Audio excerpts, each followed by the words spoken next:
আমরা ভ্রমণপ্রিয় বাঙালিরা বরাবরের জন্যই ঘুরতে খুব ভালোবাসি। তাই আমরা বছরের যে কোনো একটা সময় হারিয়ে যেতে চাই শহরের কোলাহলপূর্ণ ব্যস্ততম জীবন থেকে অনেক দূরে কোথাও। আর সেটা না হলে আমরা কেমন যেন হাঁপিয়ে উঠি। আমিও তার ব্যতিক্রম হলাম না। আফটারঅল আমিও তো একজন বাঙালি। বেনারস ভ্রমণের আরেকটি সম্পূর্ণ নতুন এপিসোডে আমি অনুপম আপনাদের স্বাগত জানাই। বেনারস ভ্রমণের তৃতীয় দিনে আমরা বেরিয়ে পড়েছিলাম এই সুন্দর মোহময়ী নগরীর সৌন্দর্য উপভোগ করতে। বেনারস ঘুরতে আসবো আর সারনাথ ঘুরতে যাব না, তাই কখনো হয় নাকি? তাই আমরা ঠিক করলাম আজ পুরো দিনটা সারনাথ ঘুরে দেখব। সারনাথ, যে নামটা শুনলে প্রথমেই যার নাম মনে আসে তিনি হলেন গৌতম বুদ্ধ। আজকের এই এপিসোডে আপনাদের সাথে ভাগ করে নেব সারনাথ ভ্রমণের সম্পূর্ণ অভিজ্ঞতা আর তার সাথে বৌদ্ধ ধর্মের উত্থানের কিছু অজানা তথ্য। এই ভিডিওটা আপনাদের ভালো লাগলে লাইক কমেন্ট করবেন, আর নতুন সাবস্ক্রিপশান পেলে আমার এই প্রচেষ্টা সার্থক বলে মনে করব। আমার মতন নতুন ইউটিউব চ্যানেলের জন্য আপনাদের এই সহযোগিতা ভীষণ গুরুত্বপূর্ণ, তাই অনুরোধ রইল।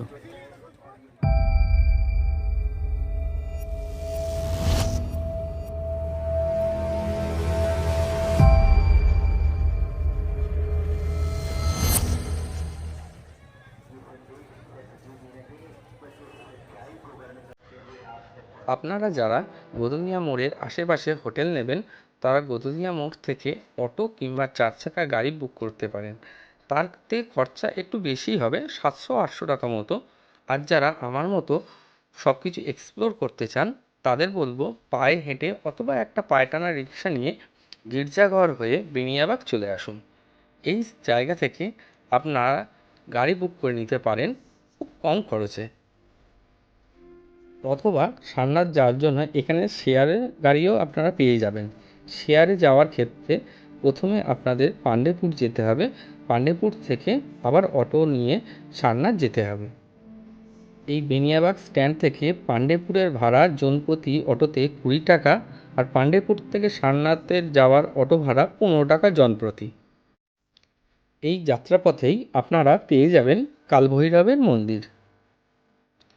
কাশী বিশ্বনাথ মন্দির হলো কাশীর সবচেয়ে প্রসিদ্ধ তীর্থস্থান। তবে বাবা বিশ্বনাথের মতোই এই শহরে কালভৈরবের মাহাত্ম্যও প্রচুর। বাবা কালভৈরবকে কাশীর প্রধান কোতোয়াল বলে মনে করা হয়। তার ইচ্ছে ছাড়া বেনারসে কিছুই ঘটে না বলে প্রচলিত বিশ্বাস। মহাদেবেরই আরেকটি রূপ হলেন বাবা কালভৈরব। শিবের যে কটি অবতার আছে তার মধ্যে সবচেয়ে উগ্র ও ভয়ঙ্কর রূপ তিনি। বর্তমান ভারতের এই প্রাচীনতম শহর স্বয়ং মহাদেবের বাসস্থান হিসেবে প্রসিদ্ধ। বাবা বিশ্বনাথ যদি কাশীর রাজা হন তাহলে বাবা কালভৈরব হলেন এই শহরের রক্ষাকর্তা। কাশীতে সব কিছুই তার মর্জিমাফিক চলে। প্রচলিত প্রথা অনুযায়ী প্রথমে বাবা কালভৈরবের মন্দিরে পুজো দিতে হয়, তারপরে বাবা বিশ্বনাথের পুজো দিয়ে থাকে সকলে। বাবা কালভৈরবের দর্শনের পর আমরা এগিয়ে চললাম সারনাথের উদ্দেশ্যে। আপনারা যে নদীটা দেখতে পাচ্ছেন এই নদীটার নাম হলো বরুণা। এই বেনারসেই বরুণা এবং উশি নদী একই সাথে এসে মিলিত হয়েছে। দীর্ঘ এই 9 কিলোমিটার রাস্তা আপনারা বেনারসের সৌন্দর্য উপভোগ করে সারনাথে পৌঁছে যাবেন। বছরের প্রথম দিন হওয়ার জন্য রাস্তায় প্রচুর যানজট ছিল। প্রচুর মানুষ নতুন বছরে ঘুরতে বেরিয়েছিল, তাই এই চৌরাস্তায় নো এন্ট্রি করা ছিল। কিন্তু আপনারা বছরের অন্য কোনো সময় যদি আসেন, আপনারা সারনাথ অবধি আপনাদের অটো বা টোটো গিয়ে ড্রপ করবে।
গৌতম বুদ্ধ জন্মগ্রহণ করেছিলেন লুম্বিনী, বোধিলাভ করেছিলেন বৌদ্ধ গয়াতে। বৌদ্ধদের ধর্মপ্রচার শুরু করেছিলেন এই সারনাথ থেকে, আর দেহত্যাগ করেছিলেন কুশীনগর। এই 4টি জায়গা বৌদ্ধ ধর্মের মানুষদের কাছে সবচেয়ে বেশি উল্লেখযোগ্য এবং গুরুত্বপূর্ণ তীর্থক্ষেত্র। বৌদ্ধ ধর্মের 4 পুণ্যভূমির একটি হলো এই সারনাথ। এই স্থানেই গৌতম বুদ্ধ তার শিষ্যদের উপদেশবাণী দেন। এই স্থানেই ধর্মচক্র প্রবর্তন করেছিলেন গৌতম বুদ্ধ। এই স্থান থেকেই বিস্তার লাভ করে শান্তি ও সমৃদ্ধির ধর্ম বৌদ্ধ ধর্মের। 2001 সালে তালিবানি আক্রমণে আফগানিস্তানের যে বৌদ্ধ মূর্তিটা ধ্বংস করা হয়েছিল, তারই অনুকরণে এই স্থানে একটি 80 ফুট উচ্চতা বিশিষ্ট একটি বৌদ্ধ মূর্তি নির্মাণ করা হয়। এই নির্মাণ কার্য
কলিঙ্গ যুদ্ধের পর সম্রাট অশোক বৌদ্ধ ধর্মে দীক্ষিত হন এবং ভারতবর্ষের বিভিন্ন স্থানে বৌদ্ধ স্তূপ স্থাপন করেন।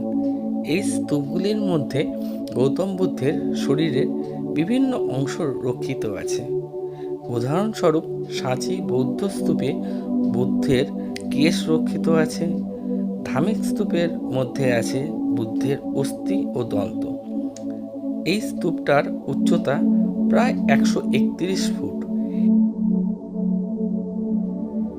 এই স্তূপটি নির্মাণ হওয়ার পরবর্তীকালে কালের নিয়মে এই গোটা অঞ্চল জঙ্গলে হারিয়ে যায়। সম্রাট হুমায়ুন যখন এই স্থানে আসেন, তার স্মৃতিস্বরূপ সম্রাট আকবর এই স্তূপটি সংস্কার করেন। তারও পরবর্তী সময় ঔরঙ্গজেব এই স্তূপটি ধ্বংস করেন। আবারও একবার এই সারনাথ লোকচক্ষুর অন্তরালে হারিয়ে যায়। পরবর্তী সময়ে বারাণসীর রাজা চৈত সিং ও তার দেওয়ান জগৎ সিং 1974 সালে এই অঞ্চলটি নতুন করে আবার আবিষ্কার করেন। তখন ভারতবর্ষে ইংরেজ শাসন পুরো দমে চলছে। ইস্ট ইন্ডিয়া কোম্পানির সহযোগিতায় 1835 সাল থেকে 1905 সাল পর্যন্ত আলেকজান্ডার কানিংহাম নামে একজন ইংরেজ প্রত্নতাত্ত্বিকবিদের দীর্ঘ সময় ধরে এই স্থানে খনন কার্য চালান। তারই ফলস্বরূপ আমরা আজ এই বৌদ্ধ ধর্মের নিদর্শনগুলি চাক্ষুষ করতে পারি।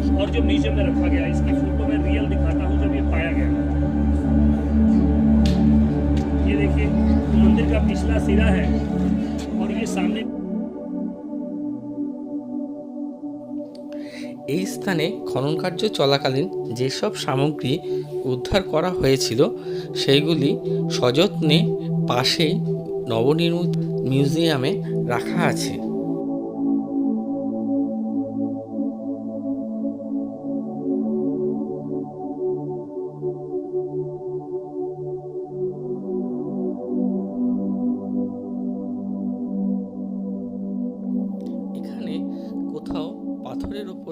ভাষায় লেখা লিপি লক্ষ্য করবেন। কোথাও আবার অতি আশ্চর্য টেরাকোটার কাজও লক্ষ্য করবেন।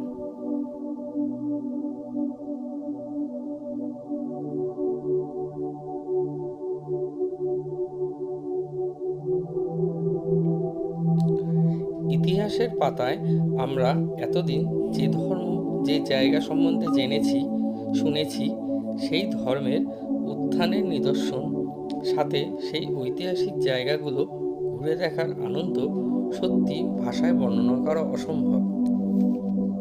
চলুন এবার ঘুরে দেখে নেওয়া যাক চারিদিকটা।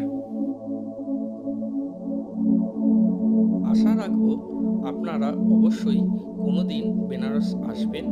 এই সারনাথ ঘুরে দেখার যে একটা অন্যরকম অনুভূতি আপনারাও অনুভব করবেন।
সমগ্র অঞ্চলটি ঘুরে দেখার পর একটি কথাই বলবো, জীবনে চলার পথে আরও একবার যেন এই জায়গায় আসতে পারি।